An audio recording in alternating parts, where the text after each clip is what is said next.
Welcome back. It is still Sports Gist right here on the Captain TV studios. Yes, the 24 nations that will be trading tackles in Cote d'Ivoire come January next year are out, and our Super Eagles, Nigeria, will be the team to look out for.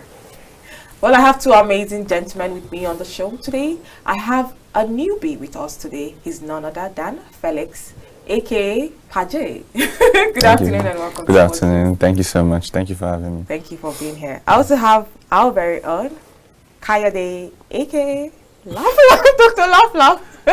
Good afternoon. Welcome. Afternoon, dearest. Thanks for having me. It's an honor to be here again. Thanks for being here. You guys are looking really cool today. Thank you so much. The weather is balanced. All right. It's a good weather out there. Well, the Afcon, the 2024 Afcon, January.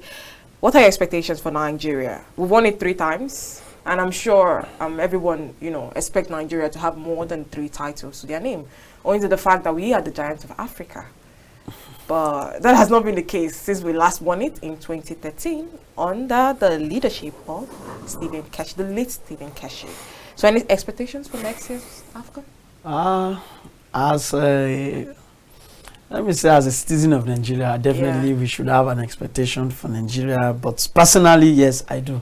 I have this very big hopes on those guys. We've seen them ply their trades in the international scene and seen them come together as one, especially though we know they play the low-ranked Sao Tome, but what we saw in the during the international break was commendable. It's something that we hope, if the coach is able to put these players together for as long as he can, and for the players to also put their pride and their money, their status, their club, many of them are from different clubs. Some are in the A-list clubs, some are in the clubs that we will not just. So if they can put all that aside and work as one, I see the Afcon being, I see this Afcon being our 4th Afcon, if they do it well. Well, anything less than winning that particular anything less is not acceptable. Winning, I don't think it's acceptable. It's not well, you talked about them coming together and playing as one. I followed them on Instagram during the weekend's game against Sao Tome, and they kind of bonded well. I saw the love, from the teammates, singing, chanting, and just vibing with each other. I want to believe they've bonded quite well. I don't want to believe that there's a case of maybe some people feeling too big. I mean, the biggest player, in my opinion, in that sport right now has to be Victor Osimhen, and he is a man of great character. So he's so far shown to be more humble than even the others. So I want to believe that he's gonna do exceptionally well. Well, I want to hear your thought on Jose Peseiro. Okay, personally, I really think he's doing a very good job, unlike what most Nigerians feel. Some Nigerians are actually saying they should get a local coach, or they should do this, he should drop and maybe resign. But I actually personally feel that he's doing a very good job, especially with the fact that he's bringing different international Nigerian players together to form a squad. Now, he is saying he wants to win the Afcon, but like we were saying, we were talking before we came live, I told Dr. Laugh that this man has future plans.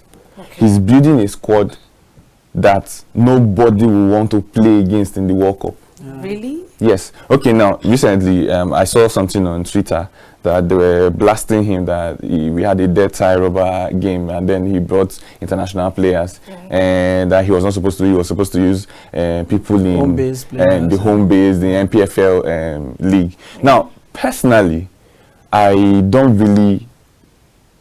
can't really fault him for doing that, because these players need to play together. They need to play together for as long as possible. Any chance they get, because right now we have always been playing one striker up front. You understand? It has always been one striker up front. Now this coach is trying to build a Nigerian team that will have 2 strikers up front. And for you to have 2 strikers, it means these strikers have to understand themselves.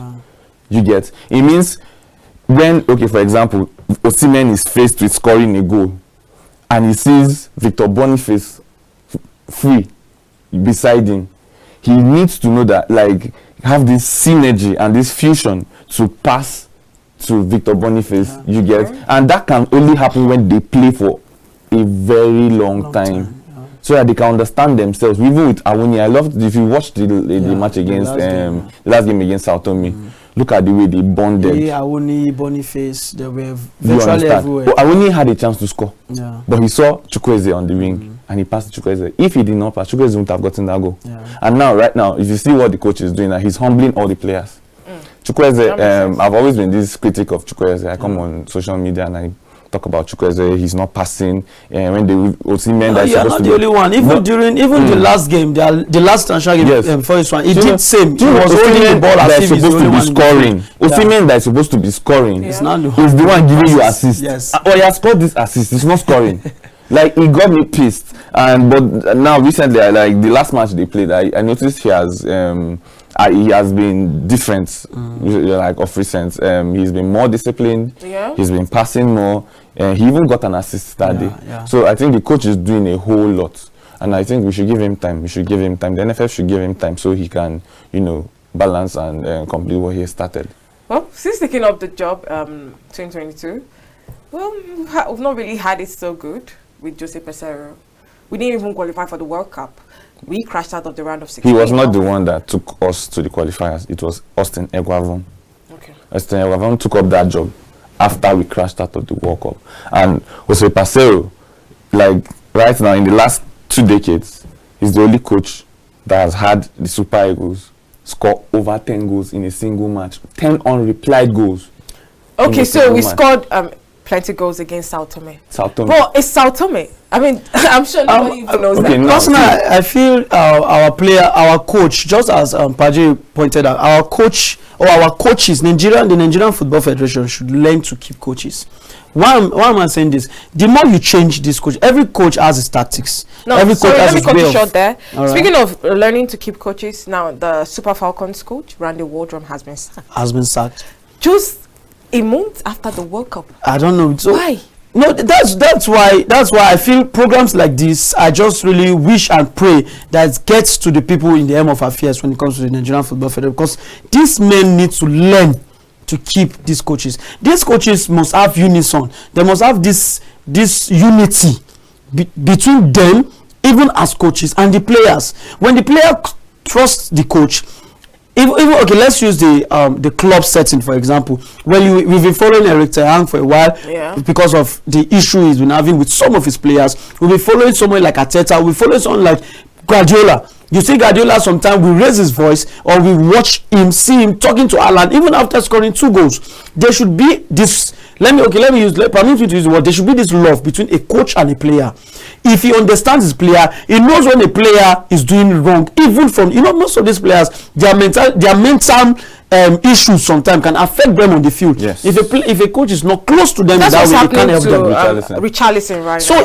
If we're changing these coaches virtually almost every competition, we'll be having issues. Okay, how does Jose Peseiro know Awoni and Osimhen can play together if he has never watched them play? He has never seen them play. Then he puts them on an international game to play together, and they mess up. Who are we going to blame? We can't blame them. We blame the coach. But if this coach plays with these guys for 2, 3, 4 years to come, we can see them in the World Cup. He can decide and say, Chukwueze, no, you are not starting. Stay on the bench, because he knows. If we agree, we have been watching Chukwueze for a long time. If you agree with me, Chukwueze plays better from the bench. From the bench. If Chukwueze starts any game, even when he plays for Villarreal, he doesn't give that output the way he does when he comes from the bench. Anytime Chukwueze comes from the bench, you see him give assist, you see him dribble, because at some point he has this pace, he has his dribbling skills. When he comes in, the people following him, that's the attacker and defenders, are already tired. It takes them on a run. That is who Chukwueze is. If a coach hasn't sat down and enjoyed and had this communion of these guys, there will be no way we'll give him this season. Well, Chukwueze has been included in the Champions League squad for AC Milan. Maybe he might come from the bench this time. He has been coming from the bench. Some of their games and in the he past, has been coming from the bench. So he's that super sub. He actually started in their last game. Yeah, okay. You understand? But the coach did not play in full time. So you guys are saying he's a super sub. He's better. Like Javi Hernandez, Yes, in the Super Eagles team, I prefer him coming from the bench. What about for AC Milan? For AC Milan, if like right now, what I'm saying, I want Chukwueze to come from the bench is that okay, after Chukwueze, who is the next person playing that wing? If not because of the inclusion of Gift Orban, there was nobody that was playing that wing that as good as Chukwueze. Yeah, you get. And right now, with Chukwueze in that wing, and we have Gift Urban, I would prefer Gift Urban to play first. When Gift Urban starts first, Chukwueze will come second. All right. Yes. Well, I don't know. I agree with you guys on that one, especially what you said about Jose Peseiro. Yes, I don't know if truly he's building a team that nobody want to play against in the World Cup. He's actually building but we have them now. We have great players, but can it work? You know, I don't know this African mentality. So he's actually building a team that any country that wants to play against will have to sit down for months to study. Okay. Because you have someone like Victor Osimhen. Yes. You have someone like Taiwo Awoniyi. If you don't have Taiwo Awoniyi, you have Victor Boniface, who's playing for Bayern Leverkusen. In 3 games right now, he's scored 4 goals. But will this still be in the form of their life when the World Cup? We do hope. We hope so. Will Osimhen keep up the momentum? We hope so, and I feel with consistency it can work. I hope it works. I feel with consistency. I have my doubts, but Osimhen is just 24. Osimhen is just 24. The next World Cup, he should be 27. Osimhen, Boniface, Awoniyi, even the Simon guy. Virtually, they are still very young. Let's not forget that we still have some other players that are still coming up. Nobody's calling Iwobi. They're still. Alex hello, Alex Iwobi is here. Okay, now actually Didi too is there. Iheanacho. Why nobody calling him? Leave Iheanacho. No, the thing is, in the next World Cup, I'm not sure about Iheanacho for the next World Cup. Iheanacho might just decide to retire very soon. I know Iheanacho. He's not going to retire. For international, national team, he might retire. The World Cup, right? Before the next World Cup, he might retire. But Ndidi is still there. Iwobi too will still be there. Ndidi too might also. And Iwobi these days also getting plagued by injuries. And that's really but I like Iwobi for so his much creativeness right now. Okay. I like him because he's very creative. The last review I did a review on this. I mean, he's JJ Okocha's cousin. He should be creative. You should have the skills to bring JJ. Because I mean, you won't blame me for talking about JJ Okocha. Now the thing is, why I'm very happy for the Super Eagles is that even if this generation should pass, there are still people on fire. No talent. When it comes to Nigerian talent, there's this guy I did a review on recently. His name is Ovie Ejaria.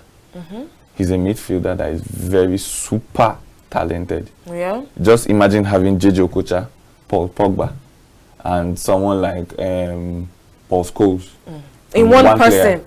Wow, that would be something else. In one person. That means Nigeria win the World Cup. No need. Let's just end the topic. Anyways, Desire Pianoti has called it quits in her footballing career at just 29 years old. Is that not too young? I mean, Onome is 40 years and she personally said it was due to personal issues. Okay. So it might be maybe due to her health or something. Maybe the doctor has told her and she shouldn't get any injury again, or it will cause her severe. And she's a woman, can be married, exactly. Children, so I don't want to believe it's married or children, because possible. There was an English player who, give birth. Is she an English player? She's a Nigerian. Okay, Nigerian. At 29, might not be 29, So but considering, jokes apart, but considering our record and what she's been able to come up with. Though a very young age, but I feel she has done so well for herself and for the nation Nigeria. We can't take that away. I at one point I was looking for her throughout the World Cup. I didn't even know she was even in but she missed that penalty. Yeah, she missed the penalty. And actually, to me, I blame her for everything. As she lost that penalty, she missed that penalty, and it killed the morale of I was more disappointed. Because I actually was banting on that other people because of the desire. I was saying, the coach rested her. She's not playing because he's resting her for England. For the important moment. To come. I felt bad and I was so angry with her though. Do you know the person I even blame more? Was Alozie. I blame Alozie. I'm not going to lie. Alozie played the whole match. The person I even blamed more was Assistant. Oshuala was supposed to step up. She was supposed to step up and start those things. But I think just as they've given Oparonoze this senior woman cap, I think maybe that's what played. But for me, I blamed Wardrum. Jokes apart, I blamed Wardrum. I think Wardrum should receive the most points. I blamed Wardrum. If we are going back to World Cup, if we want to talk about the last World Cup, let me give you my reasons. Now, Oparonoze only entered into that game, I think, the second part of the extra time. Yeah. That's extra 15 minutes. She didn't have more than 4 touches on that game. Now we know she's let me use the word a patriarch. We know she's a senior footballer. Because in our friendly games that we played against New Zealand and this thing, she played well. She even scored 2 goals. No, that's what I'm saying. Yes, thank you. If she had come into that game around the 70th minute of the normal playing time, we wouldn't have issue with that, because we feel by now should have known what to do and what not to do. But now, what drum now did a change that got me pissed? You took Alozie from the 2, that's the right defender. You took her to 7 or is it 11, to play from the wing. Now that wasn't enough. Alozie is a writer. Alozie went to play the penalty with a left leg. Come on, this is a crucial moment. This is not a time that maybe a friendly that I can just play anything and you go. Alozie was already feeling so much pain. Couple the fact that she did too much. What's her name? Lauren James. She did too much in that game. For me, she should have just even sat out of the. She took virtual everything. You see, when it comes to Alozie and that Promptre, I gave them everything. When it comes to Kudo, she signed for the Saudi Pro League. Al Ittihad. That's Benzema's team. Congratulations. What drum would have just done better, sincerely. We would have just let Alozie Oshoala go forward. Even the Promptre, I felt Promptre would have even played a better penalty than Alozie. Yes, exactly. We can go back and change what has happened. I don't even talk about going forward, I hope it's heartbreaking. And he has been sacked, so moving on. Well, I hope we've learned from our mistakes. This is sack. Do you think is pertinent for them to sack him? I think there was more. I think let's talk about the build-up to that particular World Cup. No, there was so much happening. I think that was one. Yes, I felt that he spoke up about the pay and so many things. And even after the World Cup, he was still pushing on the pay. And all thanks to him speaking up, the girls got their money. Yes. We know if he didn't. I felt he was stepping on some toes. And he did step on some toes. And I think that's what we need in Nigeria. That's why I like to say Pesero. I think we need people who also Pesero bowed down to pressure now. He bowed down to now. Well, he's still white. I believe he's still white, and I think they will still give him more respect. He's trying to build CV. He's trying to build his own resume. You understand? If he wins the Afcon with the Super Eagles, a lot of people will respect him more. And then he qualifies for the World Cup. Once he qualifies for the World Cup, nobody's sacking him from that team. Do you think you're going to win the World Cup? Maybe soon. See, let's win the Afcon. Let's win the Afcon first. Let's not be too ambitious. Anyways, all the outpouring of love for Desire Paradox here has been, plenty from her teammate, the Nigerian nation, and even her coach. So I wish her all the best in her future endeavors. Now, before we go, let's talk a bit about Harry Maguire. Now, he has come out to say that he's going to be fighting for his place in Manchester United. I want you, the Manchester United fan right here, to react to that statement. Why is it that when you're saying you want to be there, you are not laughing? No, I want you to react. No, take it. You take it. Basically, Harry Maguire is not living up to the expectations. But for Chelsea fans, I guess it's living up to their expectations. A lot of times I hear Chelsea fans say, like, if other people cannot score goals, we should just put Maguire so that Maguire can help them score goals. And now, the sweetest part of the whole thing is that it didn't just end in Man U. Right now, it took it to England. Their national team. No, Harry Maguire is that one player that you can rely on if you're an opponent to help you get a goal, and that is why we love him so much. Now the thing is, basically, the guy is going through a lot, psychologically, mentally, and it's affecting his confidence and his boldness in the team. For any team he plays in, and the thing is, we should just take it easy on the guy. But when it comes to Man U, we should not take it easy on him. You should not put it. He said he's fighting for his place in Man U. Which place? He definitely is. His spot. I mean, they stripped him off the captaincy handband, and since Onana came in, he has taken it upon himself to always, try to scold defenders, scold players. It's because of Man U's poor defense that's making Onana look like he's not good. Look like he's Onana. Onana has been dealt with. I still believe De Gea is better, but the match they played, De Gea cannot be. No, we can't compare De Gea to Onana.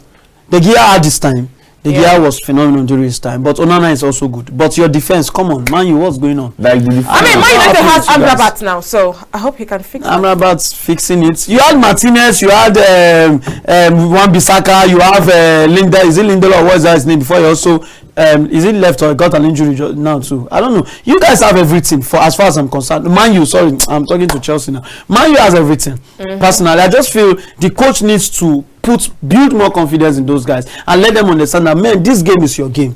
You play it your way. The win is yours. The lose is yours. I think as much as the coach want to build confidence in them, I think the player should make it easy for him to. The controversy is just becoming too much. Since the man took over that, because one controversy to another controversy. Maguire would have just left Man U. Just even if just for a season, just go out and maybe just build. You shouldn't come back to Man U. You should just go. He is in Manchester United. He is Manchester. Maguire is Manchester. Let him go. We just let him go somewhere else. Let him go to Spain and go and try out another league. That's true. I don't think possible. you know. Right now, Maguire is 30 years of age. I feel like so a player like Right Maguire. I think his entire life has been built in England. See, I the don't thing think is, he want to leave England. If Harry Kane, that his entire life was built in England, could go to Bayern. I mean, it is Harry Kane. Let's not confuse. Listen, this is Maguire. Please, this is Harry Kane. No, this is Harry Maguire. This is They are both Harry, but Harry is different. Okay, this is Kane and this is Maguire. This is Maguire. This is Maguire now. Yeah, he's a defender. You won't compare the attackers in the English Premier League to the attackers in the Spanish La Liga. Yeah, you understand? Right now he's 30 years of age. If he goes to the Spanish La Liga or he goes to the French league, he will do well. You want them to bully him in the front? They might go to his house and Sasha Maguire. If I do that to who is Maguire?